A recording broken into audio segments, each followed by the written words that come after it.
right. All right, all right, all right. All right, but here we go. We are live, live, live. The closing table is back. We're back after a little month vacay, thanks to those holidays, which we're getting ready to get into Christmas time and the holidays for everybody. But we're here. We're here to wrap up an amazing year in 2025, give you a little preview into 2026, and catch you up on all the world of real estate, the Delaware Valley area, the Philadelphia area, the Delaware County area, which we love so much, Chester County, et cetera, et cetera. But the man that covers all that area is here, and he's going to guide us with his master plan, as he always does. From NextHome Brandywine, Mr. Dan Pizzi's here, and he's the man in the middle, and his ever smiling and happy co-host on the flip side, Mr. Hub Rigel. Guys, take it away. Hopefully we got a good signal. I'm going to have to move upstairs. I don't know if you remember the last episode, we had signal issues. Hopefully we do not. First, I wanted to wish everybody a happy holiday season. Bay's coming to us from the south, and we got Hub coming to us from Texas. And we just all in our own way, in our own locations, want to wish everybody a happy holiday season. Let's Hub, how we doing down there in Texas? We'll see. What I think is that we might have somewhat of a Christmas episode today. So it could be Christmassy, but that's also the winter time is also a little bit of a extra slowdown for looking at open houses and that kind of thing. Is that right? Correct. And we're watching out. I'm going to try to go upstairs. I got Joe home, so hopefully if Joe's not here, we can go upstairs and try to see if we can get a better signal here for everybody so we can enjoy this episode without technical difficulties. So is that a night robe? Is that a night robe you're wearing? Is that a night robe you're wearing? I got a sweater on, actually. I got a heavy Hey, those guys on. wearing their nightgown, like in the heavy metal guys, like Ronnie James Dio, wearing a night robe like they're like waiting to take some woman to bed or something like that. He's more like Hugh Hefner, he just needs the pipe. Yeah, it is extremely cold up here. I mean, bitter. This morning we were like 13 degrees up here, and then tonight we're supposed to go down again. It only got to like 21 up here, so it was that kind of a day. So we have a heavy, what they call, they used to call them cowl neck. I don't know, I forget, like a cardigan sweater because it's so darn cold today. We always get off topic here. But Bay, how we doing down there? Everything good down there? You know what? It's just as cold down here as it is up there, which is like very shocking. I don't understand, what's going on. Usually the winter isn't too bad. The winter hit us hard early down here, and it's like 18 degrees here today. Oh, so you're just as bad as us. It's like Arctic up here. We had the snow. They said, we're supposed to get a clipper system, and it's going to be more 95 corridor area. It's going to get the most of it, maybe just south into Jersey. So we ended up getting out by us because we're further north and west. 7.5 inches heavy wet snow. I mean, it was a bear out here. I mean, we got bombarded on Sunday, and it was Saturday night into Sunday. So we still got a lot of ice. It just never. The temperatures got colder. So Hub, you're not dealing with that down there in Texas. What's going on down there with the weather? We have for 2 days, and last night it was below freezing all night long. But today it's 45 right now. Oh yeah, believe it or not, by the end of the week we're supposed to get into the low 40s, which hopefully will help melt some of this stuff off. Yeah, and we're getting into the low or the high. We're getting into the like 60s and 70s in this week. And it's going to get to a low 70, like 70, high 60s, and sometime during this week. I'll take that any day. Let's get into some real estate. We'll get into some topics here and just catch everybody up. So last year and this year followed some similar trends to where we got busy late season. Generally, we're seasonal real estate up here because of the weather patterns that we just talked about. But we started to get busy again a couple weeks later than last year. But October, November really we picked up a lot. I mean, really, we picked up probably 25% of our business late in the year again. I'm not sure. We seem to do good early spring now. We tail off when the kids get out of school. The summer seems to be very slow anymore. It used to be pretty consistent all the way up until August, and then we would slow for just a bit. But things have picked back up. It's a very uneven market right now. Like I said, we are busy in certain segments.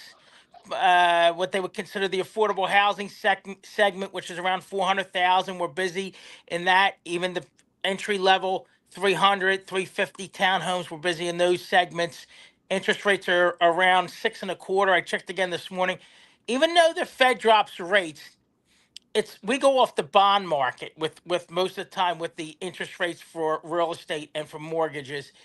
So if the Fed drops rate, it doesn't mean that the mortgage interest rates are necessarily going to drop. They may not. Right now, we haven't moved. Week over week, we're still at 6.25.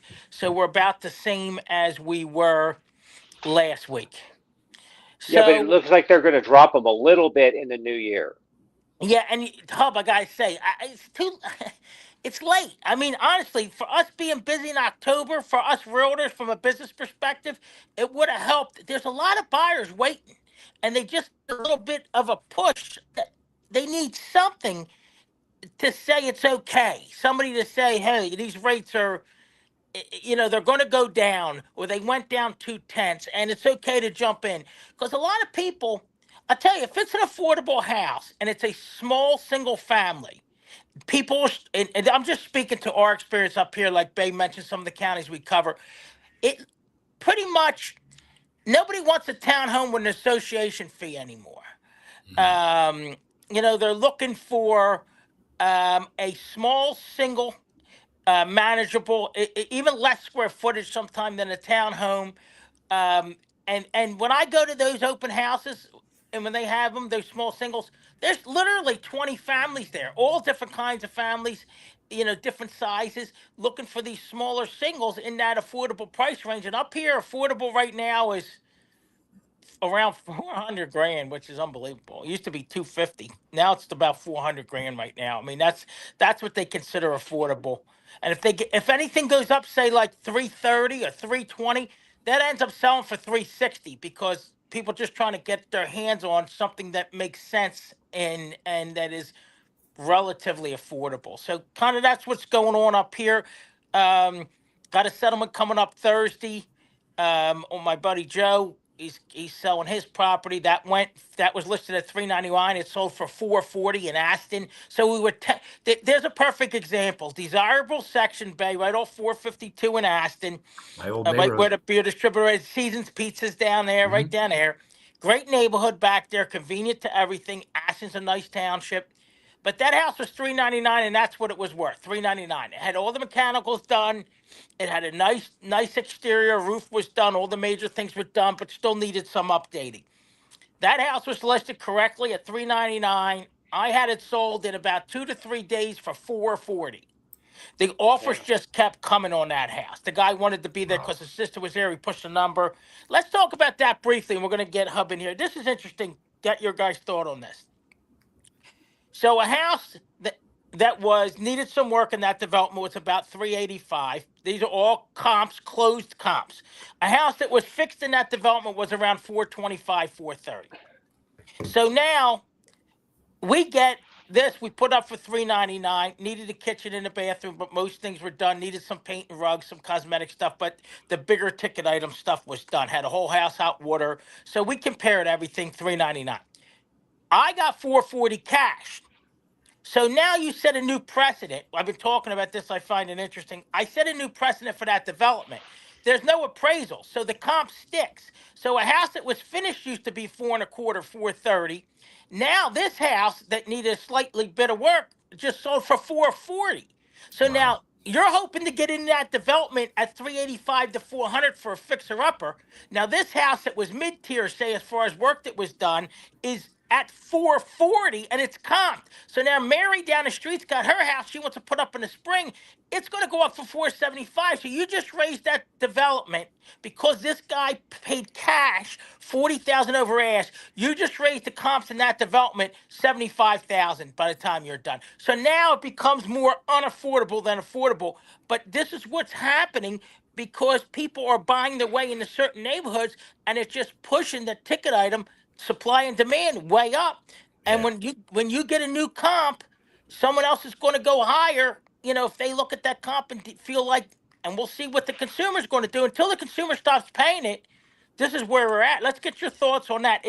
To me, it's like, okay, and they say, oh, that's a good thing. It's not a good thing. The houses just went up 10 to 15 to 20% over the course of me doing this one deal. I just set a new standard for that development. And what are the first-time home buyers going to do? They can't afford that increase.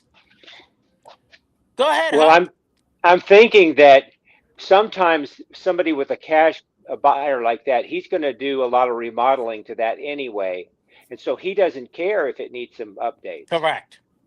And so, but you're right. There's people with money that will come in and buy those now in that neighborhood. Yeah. And you, Dan, are a pricing trailblazer. Yeah, and but I always think about that entry level buyer. They can't get in there. So it's not good for the community, really. But you're right, 100% every step of the way, Hub. And like that guy is going to go in there. He was living in Jersey. His sister lived in the development, and he wanted to be in the development because his sister was there. So now we just said, and like you said, he's going to go in and fix it, and he's going to raise the value of it. So him overpaying, yeah, he overpaid, but it didn't necessarily make him, put him at a disadvantage as far as what he paid for the house. Yeah, but he would have remodeled any house that he bought in that neighborhood. Yeah. So it didn't matter to him that it needed to be fixing. I agree, and it just pushes these price points. I'm going to be interested to see if the rates come down. I can tell you this. I know for a fact when I go to these open houses and these more affordable price points that the buyers are there. I mean, they're there. They've been sitting there. Some of them have been sitting on the sidelines for 3 years. So when the interest rates drop, are we going to have a flood of buyers if it can be somewhat affordable? What that is, I guess to each his own on that. Well, see, in my neighborhood, the houses are about 550 to 650 now, and that's way up from what it used to be. So what about over the last 10 years, Hub, down there? It's way up from there. It's like double from the last 10 years, at least double, if not more. How far outside of Dallas? No, I'm in Dallas. I'm in Dallas, far north Dallas. Okay. I'm in far north Dallas, close to Richardson and close to Garland. Good, perfect. So that gives people an idea, Bay, I hear a lot of jobs are coming down there by you. A lot of the companies are moving, from California. They're moving over here to the Nashville area. But the real estate here, it's funny because where my new job on the way I go, there's this development that they're building, and I see the sign out there. It's townhomes starting at the early 400s. So I keep passing it every day, and I said to myself, "Hey, I want to look into that. I want to see what it's, And I look at the house. I pulled it up, and they are like these little tiny shoebox, like cookie cutter, ugly townhomes. I mean, it's just horrible, ugly looking inside, like bare bones, basic, and it's 423,000 starting. And I was like, this is insane. What's going on? That's your entry level house. Entry level house, 423,000. And you're going to need about $45,000 to get into that house, right? So here you look at some numbers.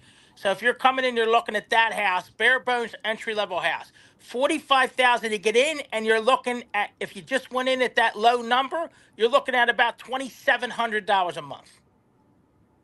You know what's great? Like I actually, I talked to my landlord the other day because I rent, and he was explaining to me he's actually starting January. he's turning over. He owns 28 properties. He's turning Okay. it over to a what's it called? Management company. A management company. Yeah. And he explained to me, you know, I'm getting a little older, and I just want to make sure everything's in. Me and my partners sat down and talked about it and decided this was the best way to go to protect our investment, take a little pressure off us, and in case, you know, one of us has any health issues or gets sick or anything. And he said to me, he said, we're not selling any of our properties. Our plan is to keep our properties and pass them down to our children.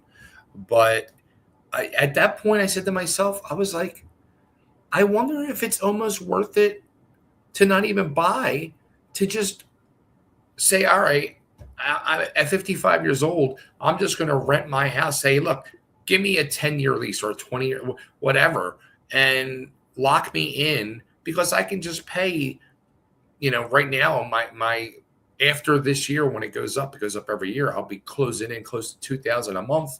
But if I go to buy a house in my development, I'm looking at $3,500 a month plus another $300 a month on top of that for a home association. Did you see I was watching the news and they were saying a lot of people don't want to buy, like even this younger generation, 30, 35-year-old generation, they don't want to buy. They're because of all those factors that you spoke about, plus they don't want to do the maintenance on the properties, right? Yeah. The upkeep, the physical maintenance, right? So a lot of people just want to rent.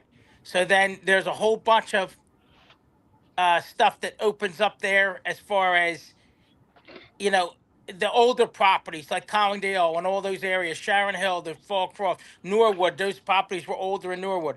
Who buys them and what do they do with them? These big conglomerates are coming in, this foreign money's coming in, and they're buying up basically droves of houses in neighborhoods. They're fixing them and they're putting tenants in them. Wow. It's becoming more of a corporate thing. Yes. Even in normal, not even just developments anymore, like a townhouse development like I live in, it's becoming a corporate thing in everyday housing neighborhoods. The market's definitely shifted. I mean, it really has. The market has definitely shifted. I can't read that. Who put that up? Will Collins. What's up, Will? How you doing, bro? I've learned a lot about real estate this year, terms like seller's assist and how the state grants work. Good questions. I'll give you a little bit on both.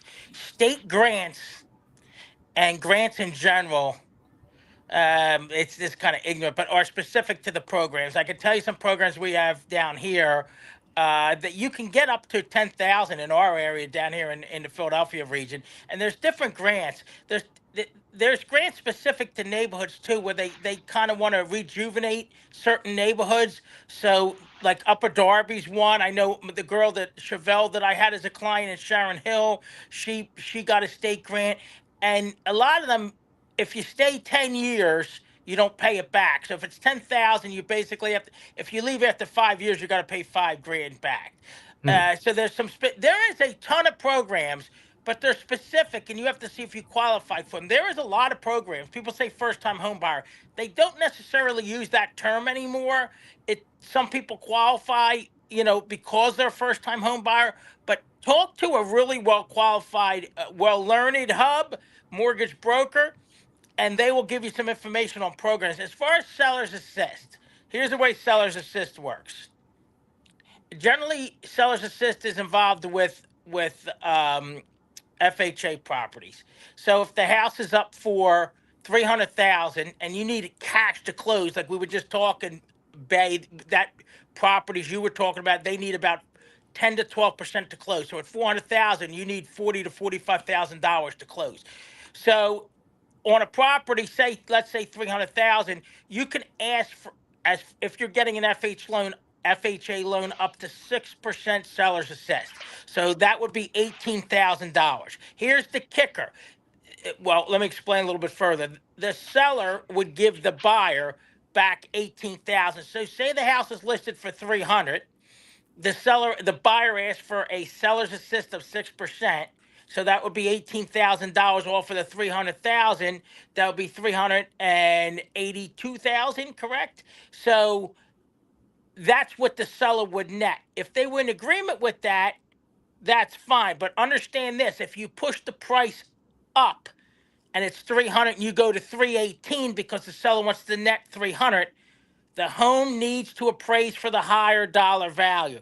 So understand, if you're playing with the numbers to bake a seller's assist into your offer, you have to understand that the home has to appraise for the higher value. So if you're pushing the number over the asking price to get X amount back, it's got to appraise for the higher number.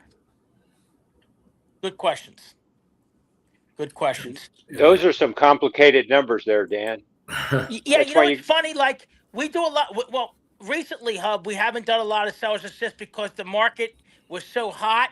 They weren't accepting it. It wasn't it wasn't something that a seller needed to consider, unfortunately, right now. So again, if the house is 100 grand and you say I want it, but I want a 6% seller's assist, and the seller says I want 100. Okay, then the buyer would have to say, I'm going to push my offer to 106, and then basically you'd net right around 100,000 with that 6% seller's assist, maybe a tiny bit more. But here's the deal: if the bank comes in and says no, it's only worth 100, now you're back open to negotiation because the deal isn't sticking as it was written because the seller's assist, messes with the number. And again, sometimes I always make sure people know that the home needs to appraise for the higher number. Some people won't explain that. Oh, we'll give them a seller's assist. That's great, but the math has to work for the bank, the seller, and the buyer. And there are some caveats to that. But and there's another loan out there if you're in a rural area like I'm in, USDA, where they're no money down. They're Department of Agriculture loans, like in rural areas. That's another thing to look at. That'll help you as far as not having to put anything down when you go into the property. And, sometimes you get a little better interest rate depending on where you're at and what the numbers look like. So there's that's again why you have to sit down and talk to people and say, are there any grants available? What are the loan programs out there that might benefit me? What areas am I looking in, and are those areas USDA? Will they accept FHA with a seller's assist? What are my chances of getting a VA loan accepted in certain areas in the current market? I feel like we rush too much. I'm as hyper as anybody. I feel like we need to calm down and have that conversation. But where you live, Dan, isn't there a lot of housing availability right now? Here's a key thing, Hub. There is, Hub, and there isn't. It's desirable housing.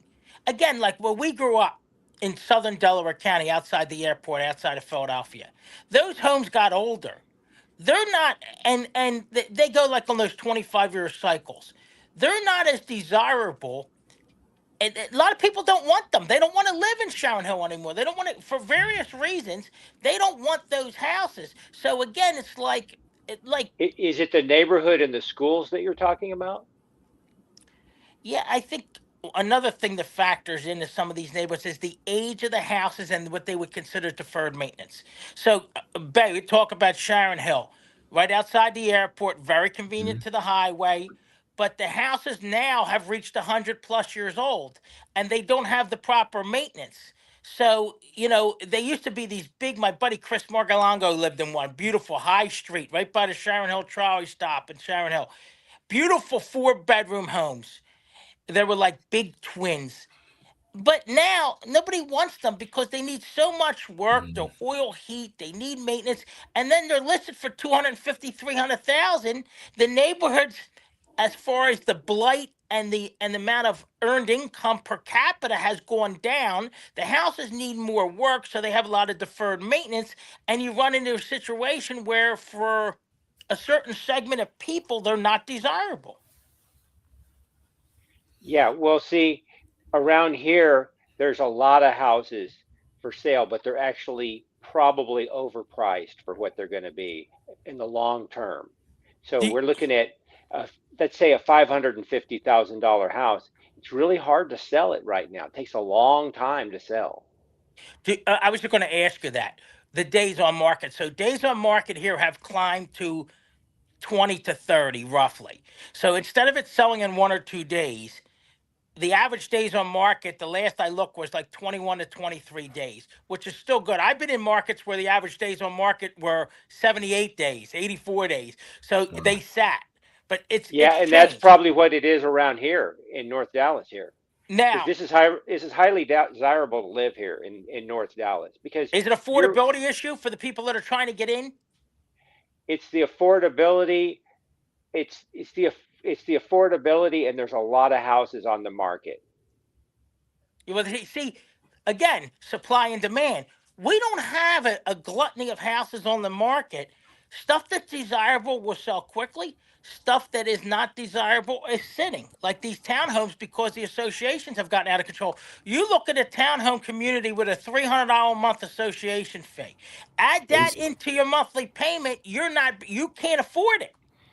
So where are the new suburbs in your area? Like where they have the new houses, where you're guaranteed you're going to have good schools. You're going to pay up for the house, but you're going to have good schools, and you're going to be close enough to work, but it's still going to be a pretty new house.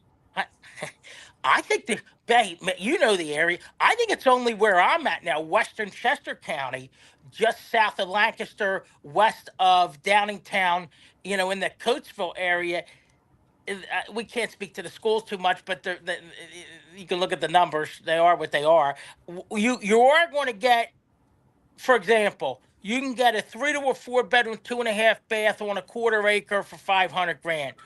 It's not cheap, but you're not going to get that in Delaware County, closer to the airport. You know where you can go here? You can go out to but it gets really rural, and you have to be able to get work. Columbia County, more towards the central part of the state. Well, how long would you have to commute to work, though, from there? Depends on. Here's the thing: we're a halfway point.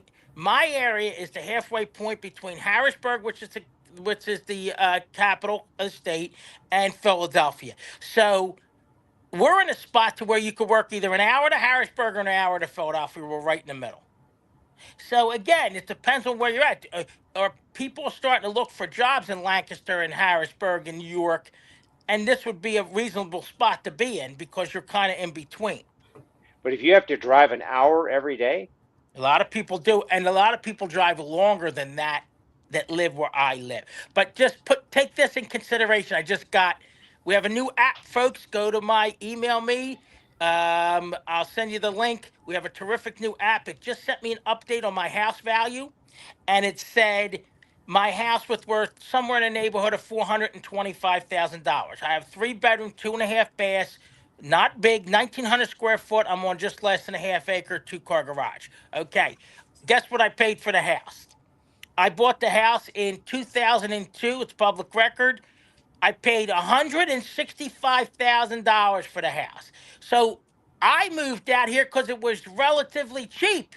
But I still have to drive. When I go down to my buddy's place in Media, it's 55 minutes to get down there. We drive far because we are rural out here, and we're outside, King of Prussia, Malvern for us. Those areas are more mainstream. They're about 25, 30 minutes from us. But for us, that it comes down to it. What do we got here? Another one, Bay? It's Will Collins again. I'm in South Jersey, and the houses are flying off the market. Homes are going for way over. Yeah, they are. So his name's Will. I can't say because I'm on the phone here. So Will, I got my cousin who lives in Media, and he's got a very expensive home that he's looking for me to sell. He's looking in South Jersey, over the bridge, along that whole stretch there, 295, Cherry Hill, all down there, Collingswood. He can't find anything. He's looking for a ranch, 400, 500,000. He can't get, and he's been outbid. So, and Will, there's challenges in South Jersey with the cost and the insurance and everything else, but they are. But again, that's, to me, if you work and live there, or you work and live just on the other side of the bridge in Philly, location-wise, to me, it's pretty desirable. Yeah, well, I think your house actually, you've got a really good deal because you've got a big lot. I do, and it's a little bit of a hill, but I have, and I'll give you an example. The ones that are going up next to me, their lots are terrible. I mean, those lots, they're at 490,000 to start, up to like 535 entry level. The lots are terrible. The back lots slope down. They're just terrible lots. And we talk about it. My son goes, those lots are, and they're probably only like quarter-acre lots. So it's we do have, but again, when they built these, they gave you a little bigger lot. Now they jam them in. Like Bay said, you see some of these new construction, they have a lot to be desired. They're jammed in. They're not nice looking. It's a money grab. They pour the once they pour the foundations on these new homes next to me, I'm not kidding. That house is done start to finish in 4 to 6 weeks. What Done. year was your house built? 1999, end of 98, beginning of 99. So it's about 27 years old. That's actually new. Relative, yeah. Now again, you go down to Delaware County; those houses were well, not all, but a large portion of them were built after World War II, right? Yeah. So you're talking 1950, 1955 in those ranges. So those houses are needing maintenance. Jess, I'm here. My dog's here with me. That's but still, to me, the 50s is not that old. A No, 50s but house is, and a lot of times 50s houses are really built well, and you can actually fix them a lot easier correct. But because they might be on pier and beam. because you're old and the young people say, no, I don't want that, it's too old. That's what these young people tell you. They still going to No, tell you I'm I'm keeping it. I'm keeping young though. You gotta. So but these young people say, oh, I don't want them. It's a 70-year-old house. I don't want it. It's a 75-year-old house, and I don't want to do the maintenance on them. never grow broke trying to impress the neighbors. Oh no, it's true. And but I tell people too, you got to make sure that you have money. You can't be house poor. You want to go down the shore. You want to buy a birthday gift. You want to buy a Christmas gift. You got to. And that's why a lot of people looking for small singles because they don't want to get involved with these townhomes with these high associations and these crazy rules in some of these townhome communities. Yeah, and what can you do with the townhome? You don't own it. You can't remodel it like you want it, etc. Yeah, I mean, And also, if you're not renting, you could do what you want to the. They just have some stipulations on the exterior on some of the ones up yeah, but here. they're But connected to each other, aren't right, they? correct, yes, correct. And so that's not anything like what you got, or like one of No. those houses that are built in the 50s. And again, ours are small singles, but this is what people are looking for now. They don't want a huge house. For example, like down in the Malvern area, well, Lisa just sold the big one, and it did sell quickly. Lisa Lass, who works for me, just sold one that was over 3,000 square foot, and that was up right around $650,000, and I think she got within 5,000, give or take, an asking price on that. So some stuff, some people still looking for most people are looking for a reasonable size in that low 2,000 square foot range, and they're looking for it's all. I've been saying this for months. It all comes down to affordability. And Bay made a mention.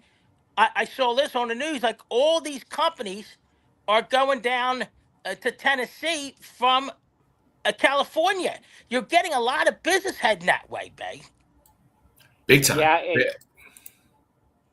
Yeah, and from 2018 to 2024, Dallas Fort Worth got more Yes. corporate offices than San Antonio and Austin combined. And I talked to some people a year or so ago when we were out in Houston, and they were saying that a lot of businesses were moving up into the Houston area, which is just a few hours from Dallas, that they were getting a lot of growth in those areas as well. Yeah.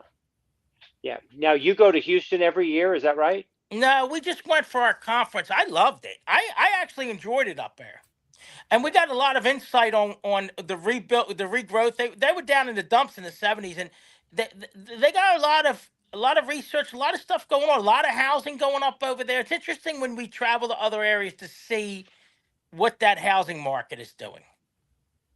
Yeah, it is. And we also know that Austin's growing really big too. Big time. Is it still on that big time arrow upwards as it was? It is, but it's not going to be like Dallas Fort Worth because we have a lot more land and we don't have the humidity that the more Yeah, southern that's a cities good do. point. That's a good point.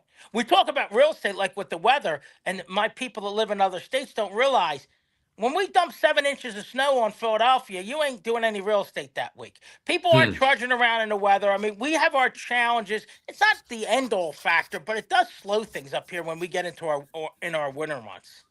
Well, how about the holidays, Dan? Like, this time of year, like like we talked before we went live. You were asking me about the what I'm doing now for work. If sales are slowing down, and we're dipping. So I mean, people, their attention is in many other places right now. Are people actually really looking at housing? I tell you what, we should be dead as a doornail. You used to have to squirrel your money away from November 7th through end of February, beginning of March. Sorry, Jessica. And now it's not that way though. We've pushed into December for settlements. I got one on Thursday. Evelyn's got That's one on the crazy. 29th. Evelyn got her neighbor into a condo. They're settling. Now, So I mean, is Evelyn one of your agents? she Yeah. is. Yeah, Evelyn Holtzmuller. We're down. We have a handful of agents. So we have me, Lisa, Evelyn. I got Bo DeForge's sons. Matt and Mason, Bill Hansel's with us. So, yeah, she just sold the condo and they're set on December 29th. Wow. That's great. Yeah, Fantastic. you know what? It does help with, when you run a business like anything, it helps with the cash flow because we always save our money as far as our business operating expenses to get through the winter months because we're a smaller real estate brokerage. We renewed, let's talk about that a minute. We renewed, and we talked about this in September for 5 years. And a lot of other companies and a lot of other smaller brokerage owners are not renewing, including my friends in the Next Home system.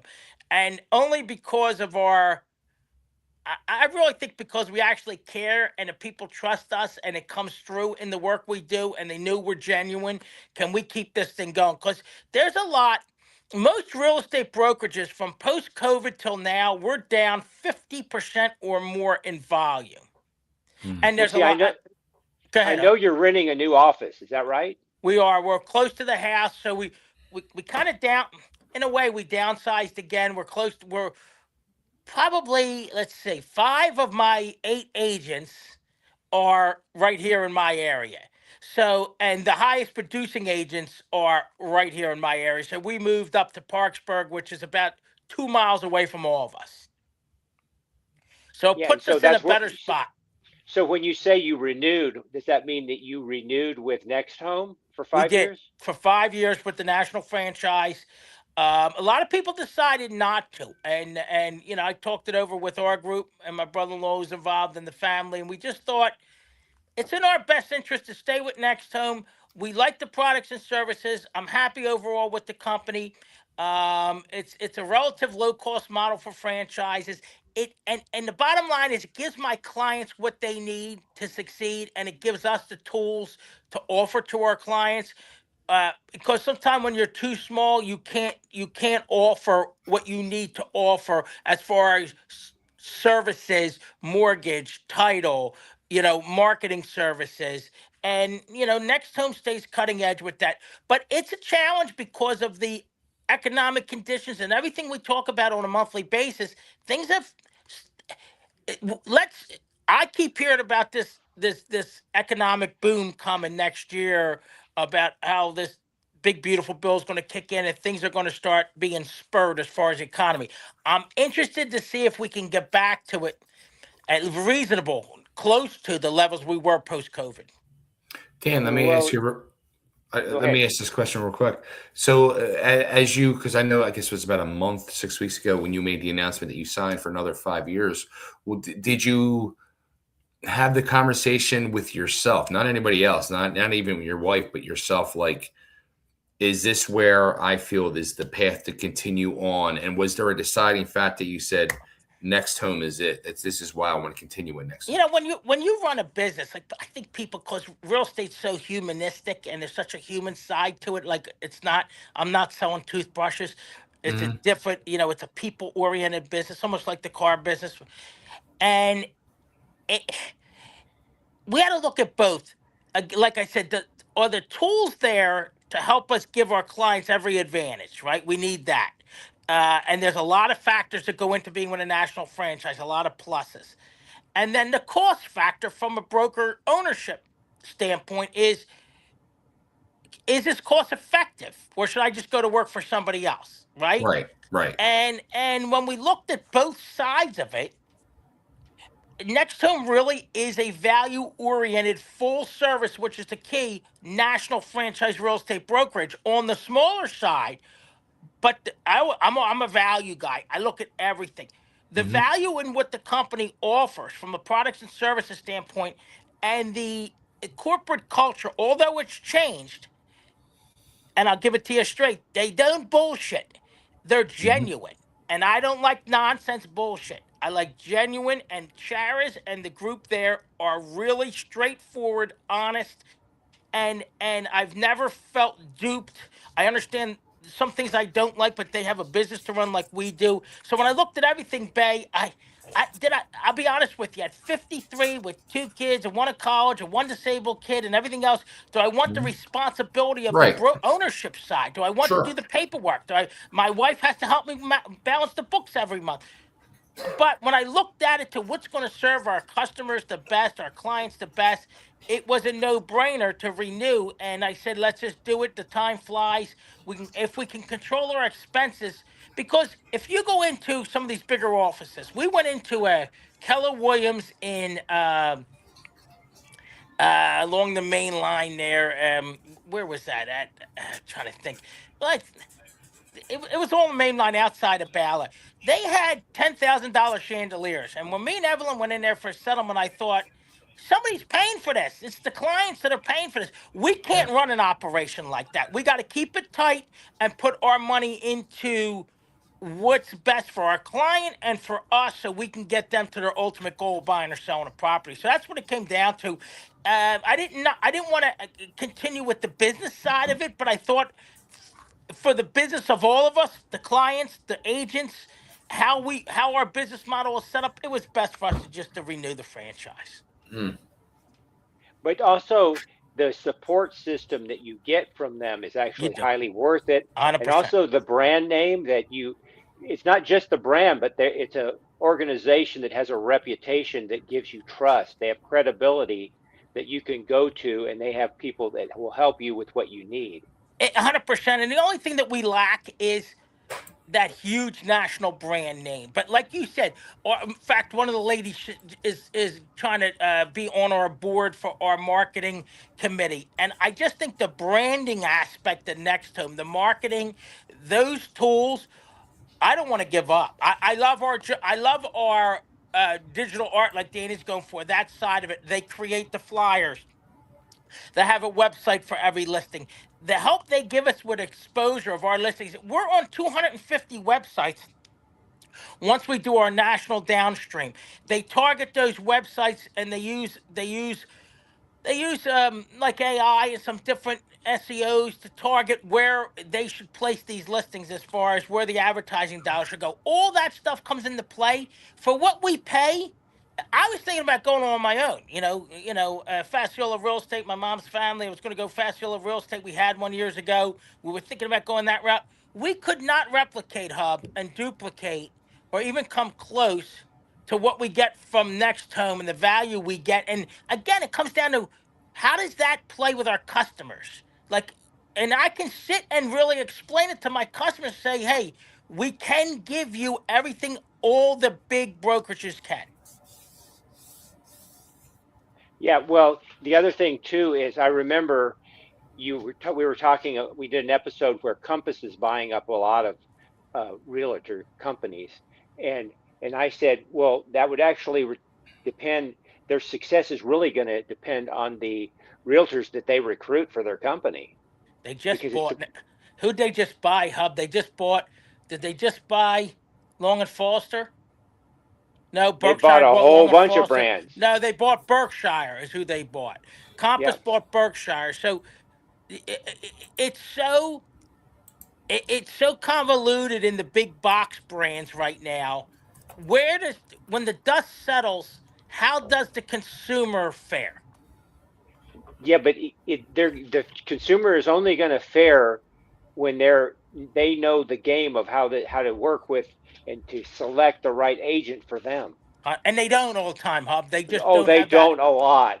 You know, And it's like that with anything that you do. If you got to find the right person for you, whether it be a dentist, an accountant, it could be a handyman, it could be anything. It's really, really, some of it's trial and error, and some of it is just knowing as many people as you can so you can get a sense of what's going to work for what you do. and it's true. Like I just helped my buddy James's daughter, and they had another realtor prior, and she said, y- basically, I didn't listen to my dad at first, and my dad said you have to use Dan, and then through my usual hard work, they were able to see the value add that I brought to the transaction for them and how I helped them get to where they need to be.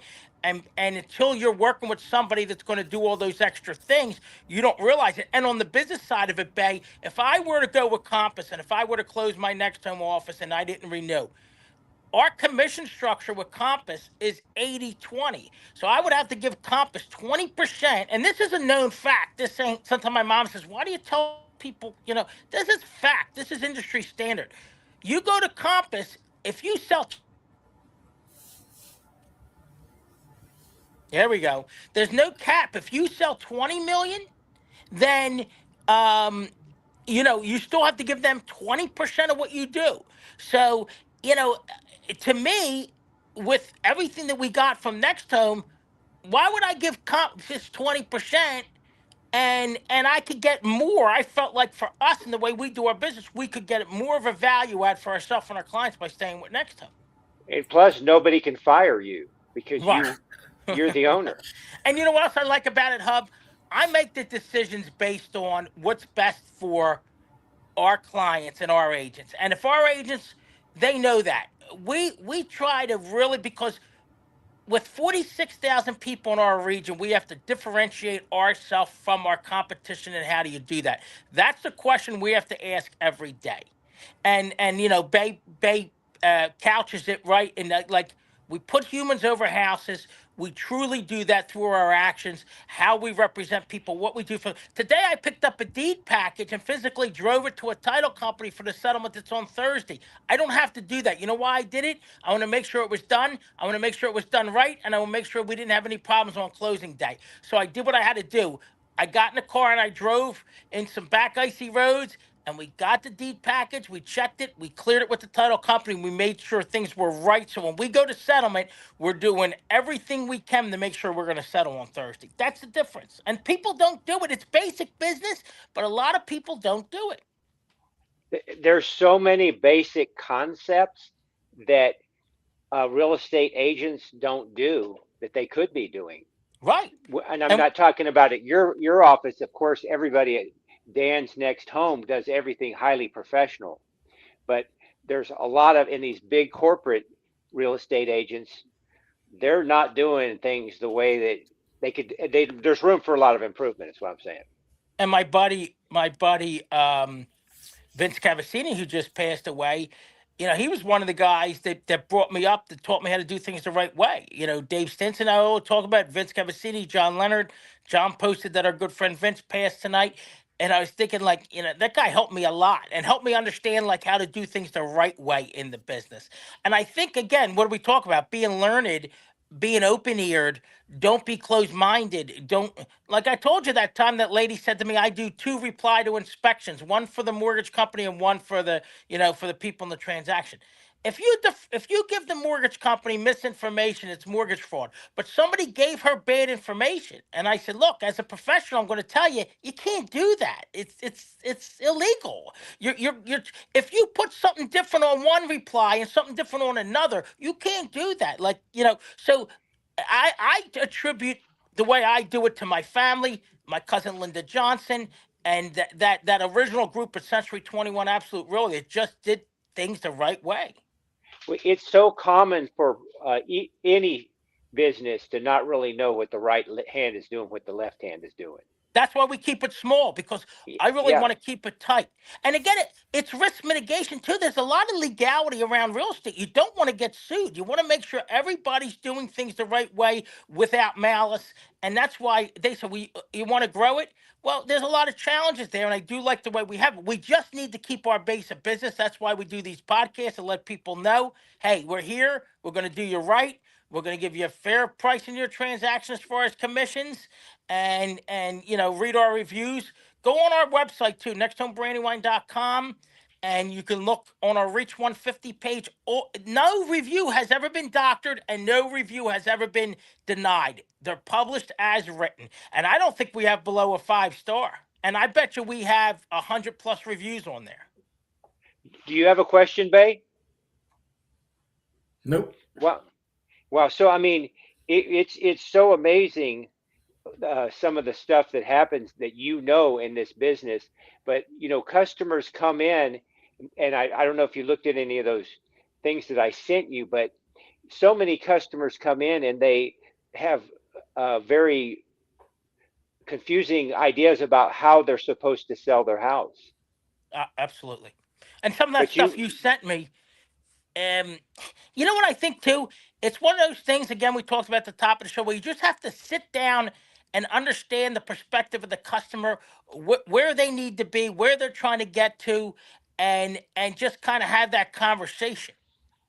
Well, it exactly. And a lot of real estate agents don't know that it really needs to be about the customer too. And that, see, and they tell their own personal stories to the customer. They do. It's not about talking about you. It's trying to find out about them and what they want and what their goals are.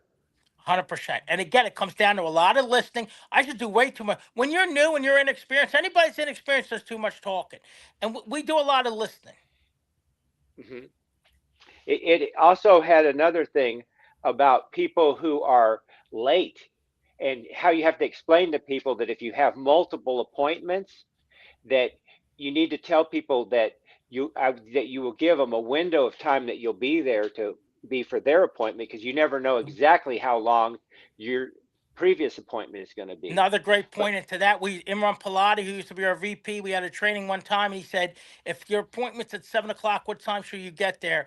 And we put all these times out there. He goes, right at 7, because at 6:59, they're still kicking stuff underneath the couch.